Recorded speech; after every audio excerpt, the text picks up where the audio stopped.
The man on the picket line isn't holding a sign about wages or his pension. It says they want him to buy his own job. April 1984, and 52 years earlier, that's exactly how this whole thing started. To understand why a trucking company would tell its own drivers to go out and buy the trucks they already drove, you have to start with the name. Because the name was never just a name. It was an argument. And for 50 years, that argument rolled up and down the East Coast, painted on the side of every trailer. Two old generals shaking hands, freight moving north and south behind them. A promise 8 feet tall going by at 70 miles an hour.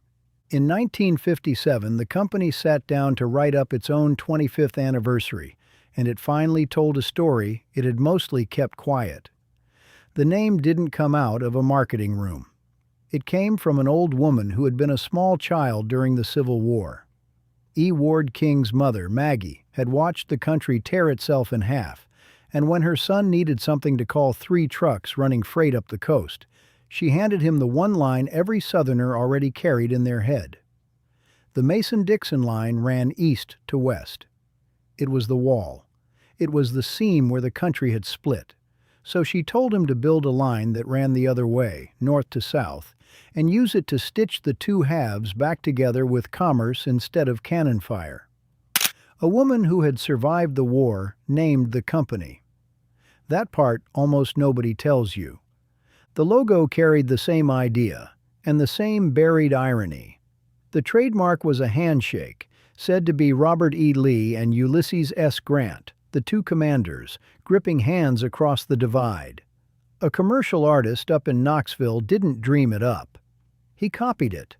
He copied it off a painting that was hanging, of all places, in a museum in Brooklyn, New York. So the emblem of the South's reconciliation, the picture riding on the door of every truck out of Tennessee, was lifted straight out of a Yankee museum. The company admitted later that the anniversary story might have been polished up a little for the occasion. Maybe it was. But that's the origin that's on the record, and it's better than anything they could have made up. The founding got flattened over the years into one heroic man with a vision. It wasn't that. In 1932, the worst pit of the Depression, when a steady job was a rumor, 3 men each went out and bought a tractor and trailer on credit and started hauling from Kingsport, Tennessee to New York City. E. Ward King and 2 partners, 3 working men, 3 trucks, bought on borrowed money, because the only way to have a job was to build one out of debt and diesel. King didn't take the whole company for himself until 1939, when he bought the others out and became sole owner. Hold on to that picture. 3 drivers buying their own trucks to make themselves a living where there wasn't one. It is going to come back around, and it is going to hurt when it does. What the company became after that, it did not build one customer at a time. It bought it. The first moves came quick. A carrier down in Dalton, Georgia, a transfer outfit, both swallowed by 1936. Then the big one, in 1960, when it absorbed Silver Fleet Motor Express. And here's the thing a modern eye misses. In that era, you could not simply decide to run freight between 2 cities. You needed operating authority, a certificate, granted by the federal government, that said this company is allowed to haul on this route. Those certificates were scarce, and they were gold. So when Mason Dixon bought a company, it wasn't really buying trucks. It was buying the legal right to exist on more of the map. Acquisition by acquisition, certificate by certificate, it stacked up authority until it could run in all 48 contiguous states. That 48-state badge they painted on the equipment. Nobody earned it mile by mile. They wrote checks for it. There wasn't even just one Mason Dixon. In 1957, the company bought a carrier called Robinson Transfer, renamed it, and stood up Mason Dixon Tank Lines, a separate operation entirely, hauling bulk liquid in tankers, with its own drivers, its own runs, and its own labor history, serious enough that a tank driver wildcat strike ended up in front of a Tennessee appeals court. By the 1970s, this was not some regional outfit you'd have heard of. More than 4,000 people worked for it, and better than a third of them were in Kingsport.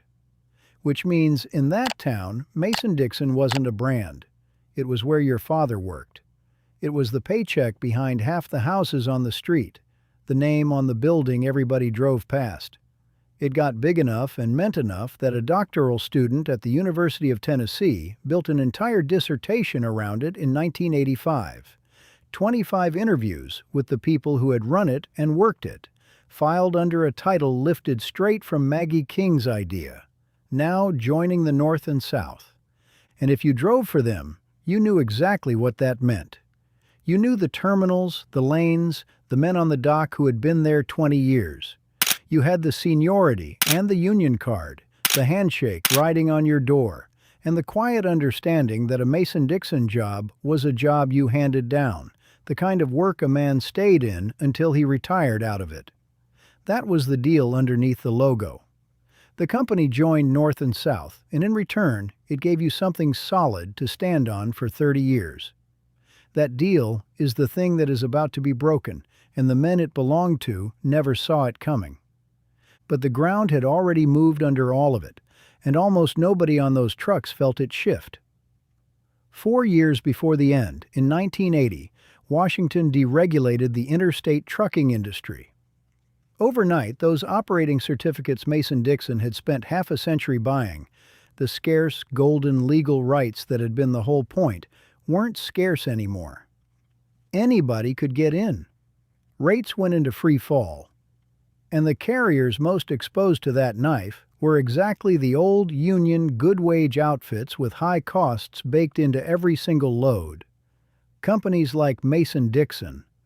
The thing that had made it valuable for 50 years became dead weight in about 4. And then, in November of 1983, the people who owned the idea sold it. The shareholders sold their stock to a company called Central Transport, out of Sterling Heights, Michigan, which took over operating authority on the 9th of January, 1984. On paper, a clean little acquisition. One trucking company buys another. Happens all the time. Except for who was standing behind Central Transport. It belonged to the empire of a Detroit billionaire named Manuel Maroon, the same man who personally owned the Ambassador Bridge, the privately held span that carries the traffic between Detroit and Windsor, the busiest truck crossing on the entire United States-Canada border. The company whose entire reason to exist was joining North and South. The handshake, the grandmother, the line built to run the right way, ended its life owned by the one man who literally owned the bridge between two countries. The family didn't just sell a trucking company. They sold the South to Detroit. And it was under that new Michigan ownership that the sign on the picket line finally makes sense. Not long after taking the wheel, the company filed for voluntary bankruptcy and almost in the same breath moved to tear up its contract with the Teamsters. It cut the workers' pay by 17%, and then it told the drivers to go buy the trucks, lease them, own them, get them off the company's books, turn yourself into an owner-operator, hauling the same freight on the same lanes you always had, except now the truck, the note, the fuel, the repairs, the depreciation, the entire weight of the risk came off the company and landed on you. The business kept the freight. The driver got the debt.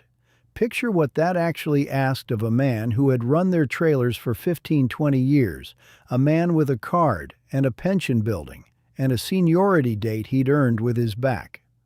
Overnight, to keep doing the only job he had, he was supposed to sign a note on a tractor worth more than his house and turn himself into a one-man business, competing for loads on rates that deregulation had already gutted, eating the breakdowns and the fuel and the slow weeks alone. They weren't offering him a chance to be his own boss. They were handing him the company's risk and calling it a promotion.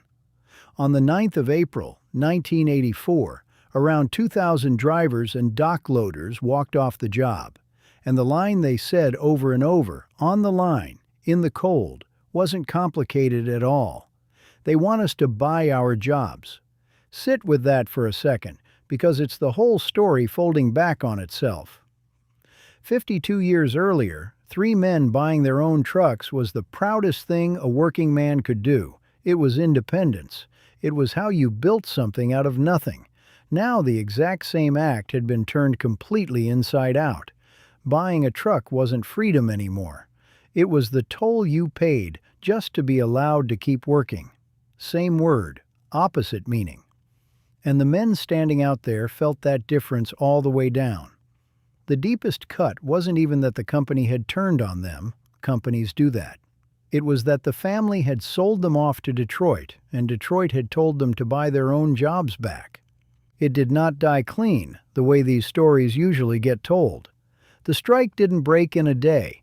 It dragged out of April and across the spring, all the way to the 21st of June, and by the time it ended, the General Freight Division had nothing coming in and no way to get anything. The court record puts it flat. No source of revenue. That's what killed it. Not one cinematic collapse. A slow strangulation, a struck carrier with empty docks bleeding out while the meter ran. And even then, the legal body refused to lie down. The reorganization plan was still being amended and fought over in court in 1986, years after the last trailer had stopped moving. 1984 is when the wheels quit turning. Burying the corpse took a great deal longer. And here's the last turn, the one that almost feels written. The name never actually died.